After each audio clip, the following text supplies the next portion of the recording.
بسم اللہ الرحمن الرحیم. ٹاکنگ پوائنٹ کے ساتھ کاشف علی حاضر خدمت ہے. ناظرین، آج ہم بات کریں گے دو ٹاپکس پر. آذربائیجان اور آرمینیا کے درمیان ایک عارضی جنگ بندی ہوئی تھی، تو یہ جنگ بندی کس طرح سے ہوئی، کس کی کوششوں سے ہوئی، اور اب اس وقت اس جنگ بندی کی کیا صورتحال ہے، اس پر ہم نے بات کرنی ہے. اور اس کے ساتھ ساتھ امریکی صدر ڈونلڈ ٹرمپ صحت یاب ہونے کے بعد انہوں نے پہلی دفعہ ایک عوامی جلسہ سے خطاب کیا ہے، اپنی جو الیکشن کیمپین ہے اسے دوبارہ شروع کیا ہے. تو اس پر بھی ہم نے بات کرنی ہے کہ اس وقت وہاں پر جو صدارتی الیکشن ہے اس کی کیا صورتحال ہے. کیا جو بائیڈن لیڈ کر رہے ہیں یا جو امریکن پریزیڈنٹ ڈونلڈ ٹرمپ ہیں وہ اس وقت جو الیکٹورل پولز ہیں، جو اوپینین پولز ہیں، وہ اس حوالے سے کیا کہتے ہیں.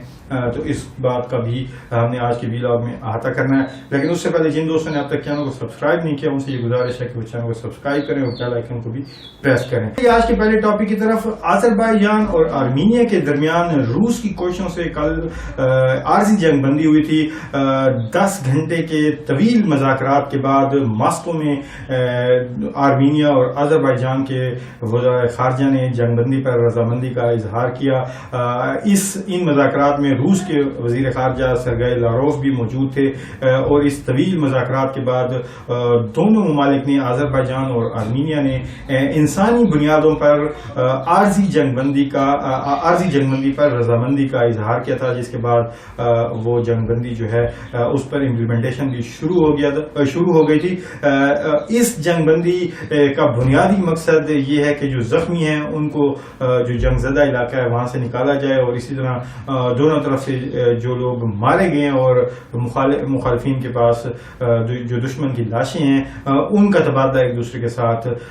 کیا جا سکے. اور آذربائیجان نے اس جنگ بندی کے فوراً بعد یہ بیان میں ان کے وزیر خارجہ نے کہا کہ یہ عارضی جنگ بندی ہے، اور جیسے یہ کام ہو جائے گا، یعنی جو زخمی اور لاشوں کا تبادلہ ہے وہ ہو جائے گا، تو اس کے بعد یہ جنگ بندی ختم ہو جائے گی. لیکن یہ جنگ بندی جو تھی وہ 24 گھنٹے بھی اس پر مکمل عمل درآمد نہ ہو سکا، اور دونوں ملکوں نے یعنی آذربائیجان اور آرمینیا نے ایک دوسرے پر جنگ بندی کی جو خلاف ورزی ہے اس کے الزامات عائد کیے. اور ناگورنو کاراباخ کا جو علاقہ ہے، متنازع علاقہ ہے، جو آذربائیجان کا علاقہ ہے اور جو آرمینیا کے کنٹرول میں ہے، وہاں پر ایک دفعہ پھر جو ہے وہ جھڑپیں ہوئی اور جنگ شروع ہو گئی ہے، اور اب بھی وہاں پر جھڑپیں جو ہیں وہ جاری ہیں. تو یہ صورتحال ہے. امریکا، فرانس اور روس جو ہے وہ بھرپور کوششیں کر رہے ہیں کہ وہاں پر جنگ بندی ہو، لیکن آذربائیجان کا یہ کہنا ہے کہ جب تک ناگورنو کاراباخ کا جو علاقہ ہے اس کا وہ اسے واپس نہیں کر دیا جاتا، اور وہاں سے جو آرمینین جنگجو ہیں، جو آرمینین فائٹرز ہیں اور آرمینین فورسز ہیں، وہ وہاں سے مکمل جو ہے وہ انخلا نہیں کرتی، ان کی فوجیں وہاں سے مکمل انخلا نہیں کرتی، تو اس علاقے میں امن قائم نہیں ہو سکتا. دوسری طرف جو متنازع ناگورنو کاراباخ کا علاقہ ہے اس کی انتظامیہ کا یہ کہنا ہے کہ اس پورے ریجن کے اندر امن تب قائم ہو سکتا ہے جب ناگورنو کاراباخ کو ایک آزاد ریاست کے طور پر جو ہے وہ عالمی برادری تسلیم کر لے. تو دونوں فریق اپنی اپنی جگہ پر اپنے اپنے موقف پر قائم ہیں، اور اس جنگ کا جو نیئر فیوچر ہے اس میں اس کا خاتمہ جو ہے وہ جلد جو ہے وہ نظر نہیں آ رہا، بلکہ اس چیز کا بھی خدشہ ہے کہ یہ جنگ جو ہے وہ ایک ریجنل کانفلکٹ کی شکل اختیار کر جائے. اس میں روس انوالو ہو جائے گا، اس میں ترکی آلریڈی انوالوڈ ہے، ایران کے جو سرحدی صوبے ہیں، سرحدی شہر ہیں، وہاں پر شیلز جو ہیں وہ گرے ہیں، اور ایران نے بھی سخت تنبیہ کی ہے دونوں فریقین کو کہ ایران کی سرحد میں جو ہے وہ جنگ کو لانے کی قطعی اجازت نہیں دی جائے گی. اور ایران کے پریزیڈنٹ حسن روحانی نے یہ بھی کہا ہے کہ ایران کی سرحد کے قریب دہشت گردوں کی جو موجودگی ہے وہ بھی ناقابل قبول ہوگی. تو ایران بھی اپنی سیکیورٹی تھریٹ فیل کر رہا ہے. ترکی آلریڈی اس کانفلکٹ میں انوالو ہے. رشیا جو ہے وہ اب کوشش کر رہا ہے کہ سیز فائر ہو جائے، مذاکرات کے ذریعے سے اس مسئلے کا حل ڈھونڈا جائے، لیکن وہ بھی سخت وارننگ دے چکا ہے ترکی کو. تو اس چیز کا خدشہ اپنے جگہ پر موجود ہے کہ یہ کانفلکٹ جو ہے وہ ایک بڑے علاقائی تنازع کی شکل اختیار کر لے، اور دیگر ممالک جو ہیں وہ بھی اس میں انوالو ہو سکتے ہیں. جی آج کے دوسرے ٹاپک کی طرف. امریکی صدر ڈونلڈ ٹرمپ صحت سیراب ہونے کے بعد ایک مرتبہ پھر اپنی الیکشن مہم کا جو ہے وہ آغاز کر چکے ہیں. یہ سیراب ہونے کا جو پروانہ ہے ان کے ذاتی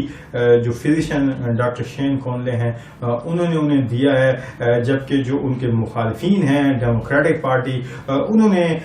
اس امر کو جو ہے وہ انتہائی کڑی تنقید کا نشانہ بنایا, اور انہوں نے یہ کہا ہے کہ امریکی صدر جو ہے وہ 15 دن کا جو ٹائم ہوتا ہے کوارنٹائن ہونے کا, وہ کرونا وائرس سے متاثر ہونے کے بعد انہوں نے اپنے آپ کو آئسولیٹ نہیں کیا, 2 ہفتے تک وہ کوارنٹائن نہیں رہے اور وہ دوبارہ پبلک میں آ گئے ہیں. کل امریکی صدر نے وائٹ ہاؤس میں جو ہے وہ ایک بڑا جلسہ کہہ لیں وہ کیا. انہوں نے سینکڑوں کی تعداد میں وائٹ ہاؤس کے لان میں لوگوں کو بلایا اور پھر جا کر وہاں پر خطاب کیا, اور اس خطاب میں بھی انہوں نے فیس ماسک کا استعمال نہ کر کے وہ جو ان کی اپنی موقف ہے وہ اس پر قائم رہنے کا ایک تاثر دیا, اور اس خطاب میں انہوں نے اپنے سیاسی جو حریف ہیں جو بائیڈن ان کو کڑی تنقید کا نشانہ بنایا. اس کے ساتھ ساتھ انہوں نے چین پر بڑی کڑی تنقید کی, اور ایک مرتبہ پھر چائنا وائرس کی جو گردان ہے وہ جو رٹ ہے وہ بھی لگائی. تو ڈیموکریٹس نے اس چیز کو بڑی کڑی تنقید کا نشانہ بنایا کہ امریکی صدر جو کرونا وائرس کے جو پروٹوکولز ہیں ان کو بالائے طاق رکھتے ہوئے وہ دوبارہ عوام میں آ گئے, جبکہ ان کے جو فزیشین ہیں انہوں نے یہ کہا کہ اب امریکی صدر جو ہے وہ کانٹیجیس نہیں ہے, یعنی وہ اس وائرس کو دوسرے لوگوں میں منتقل کرنے کا ان سے خطرہ اب باقی نہیں ہے. تو یہ خود ایک بڑی حیران کن بات ہے, کیونکہ اب تک کے پروٹوکولز کے مطابق جو لوگ بھی کرونا وائرس سے متاثر ہوئے ہیں وہ کم سے کم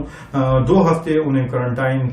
رکھنے کے بعد ہی عوام سے ملنے جلنے کی جو ہے وہ اجازت دی گئی. لیکن صدر ٹرمپ نے اس چیز کو مکمل طور پر بالائے طاق رکھا, جس کی بنیادی وجہ امریکی صدر جو ہے ان کی صدارتی مہم ہے. 3 نومبر کو امریکہ میں انتخابات ہونے جا رہے ہیں, تو امریکی صدر کی کوشش ہے کہ وہ کم سے کم وقت اپنے ووٹرز اور اپنی الیکشن کیمپین سے دور رہیں. تو اس لیے انہوں نے ان تمام چیزوں کو بالائے طاق رکھتے ہوئے, تمام پروٹوکولز اور ہیلتھ پروٹوکولز کو بالائے طاق رکھتے ہوئے انہوں نے کل ایک عوامی جو کیمپین ہے اور ایک عوامی جلسہ ہے اسے وائٹ ہاؤس میں رکھا, جس میں لوگوں کی بڑی تعداد میں شرکت کی, اور پریزیڈنٹ ٹرمپ نے وہاں پر خطاب کیا. جو صدارتی انتخاب کی دوڑ ہے اس میں دونوں فریقین جو ہیں ان کی کیا صورتحال ہے, پریزیڈنٹ ٹرمپ کی کیا صورتحال ہے, ان کو کتنے لوگوں کی حمایت اب تک حاصل ہے, جو ڈیموکریٹک صدارتی امیدوار ہیں جو بائیڈن کو کتنے لوگ اس وقت سپورٹ کر رہے ہیں. تو امریکہ میں ہوتا یہ ہے کہ الیکشن سے قبل ہی وہاں پر اوپینین پولز ہوتے ہیں, ان کو بڑا مستند سمجھا جاتا ہے. اوپینین پولز یہ انڈیکیٹ کرتے ہیں کہ کون سا جو کینڈیڈیٹ ہے, کون سا امیدوار جو ہے وہ لیڈ کر رہا ہے. تو اس وقت کے اوپینین پولز کے مطابق جو ڈیموکریٹک پارٹی کے جو بائیڈن ہیں ان کو صدر ٹرمپ پر 10 پوائنٹس کی برتری حاصل ہے, یعنی کہ اگر اس وقت انتخاب وہاں پر ہوتا ہے, ووٹنگ ہوتی ہے, تو ٹرمپ کو 42% لوگ سپورٹ کر رہے ہیں, جبکہ جو بائیڈن کو 52% لوگوں کی حمایت حاصل ہے. تو واضح طور پر جو بائیڈن کو برتری حاصل ہے. یہ بات یاد رکھنی چاہیے کہ امریکہ میں جو فیصلہ کن کردار ہوتا ہے وہ جو الیکٹورل ووٹس ہیں اس کی بنیاد پر ہوتا ہے, جو پاپولر ووٹس ہیں اس کی بنیاد پر نہیں ہوتا. کیونکہ پچھلے الیکشن میں بھی امریکی صدر کی جو حریف کینڈیڈیٹ ہیلری کلنٹن تھی ان کو صدر ٹرمپ کی نسبت 3 ملین ووٹس جو پاپولر ووٹس تھے وہ زیادہ ملے تھے, لیکن جو الیکٹورل ووٹس تھے وہ ان کی تعداد وہ کم تھی. اگلے ویڈیوز میں پورا ایکسپلین کروں گا الیکٹورل ووٹس کیا ہے, الیکٹورل کالج کیا ہے. یہ 538 اراکین پر مشتمل یہ الیکٹورل کالج ہے, جس میں 270 کینڈیڈیٹس جو حاصل کرتا ہے, 270 ووٹس جو کینڈیڈیٹ بھی حاصل کرتا ہے وہ صدارتی انتخاب میں جو ہے وہ فاتح قرار دیا جاتا ہے. اس 538 کے الیکٹورل کالج میں 438 جو ہے وہ ایوان نمائندگان کے جو لوگ ہیں وہ شامل ہوتے ہیں, وہ ممبرز ہوتے ہیں, اور اس کے ساتھ ساتھ 100 سینیٹرز جو ہیں وہ مل کر 538 کا الیکٹورل کالج بناتے ہیں. اور الیکٹورل کالج میں جو نمائندگی ہے وہ ہر اسٹیٹ کی آبادی کی بنیاد پر دی جاتی ہے. تو اس طرح سے 538 کا امریکہ میں